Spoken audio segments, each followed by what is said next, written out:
Hello friends, आज आपण खेकडा रस्सा करणार आहोत। वाटपासाठी आपण ही सामुग्री घेत आहोत। त्यासाठी इथे मी कांदा भाजून घेतला। कांदा परतून झाला की खोबरे परतून घेतले।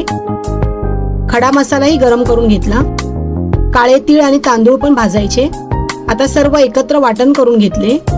टोपात इथे मी कढीपत्ता, कांदा टाकला, टोमॅटो, हळद, मीठ, खेकड्या टाकून सर्व परतून घेतले।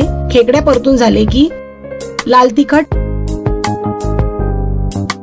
आणि वाटण टाकून घ्यायचे आणि मग गरम पाणी टाकले। इथे आपला झणझणीत खेकडा रस्सा तयार आहे।